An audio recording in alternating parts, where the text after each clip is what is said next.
नमस्कार. स्तुती गणरायाची या मालिकेच्या दुसऱ्या भागात मी आपलं सहर्ष स्वागत करते. आज आपण जाणून घेणार आहोत बाप्पाचे दुसरे नाव एकदंत. हे बाप्पाला कसे प्राप्त झाले?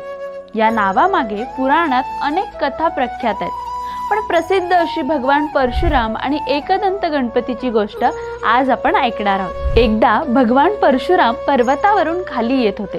त्यावेळी भगवान शंकर समाधीस्थ बसले होते.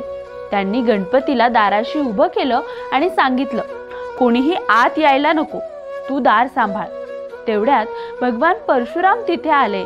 ते महादेवांचे भक्त होते. त्यांनी आत जाण्याचा प्रयत्न केला, पण गणपती बाप्पांनी त्यांना थांबवलं आणि म्हणाले, तुम्ही आत जाऊ शकत नाही.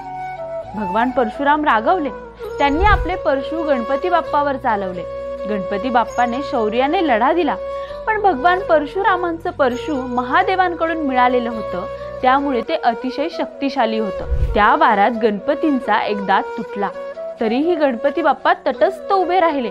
त्यांनी आपला उरलेला एकच दात हातात धरून शस्त्रासारखा वापरला. त्यांच्या धैर्याने भगवान परशुराम शांत झाले आणि त्यांच्या चरणी नतमस्तक झाले.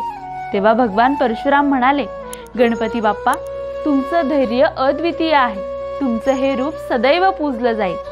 त्या दिवसापासून आपण म्हणतो, ओम एकदंताय विद्महे वक्रतुंडाय धीमहे तन्नो दंती प्रचोदयात. या गोष्टीतून आपल्याला शिकायला मिळतं की धैर्य, संयम आणि कर्तव्यनिष्ठा यामुळे मोठा पराभवही विजयात बदलतो. गणपती बाप्पा मोरया.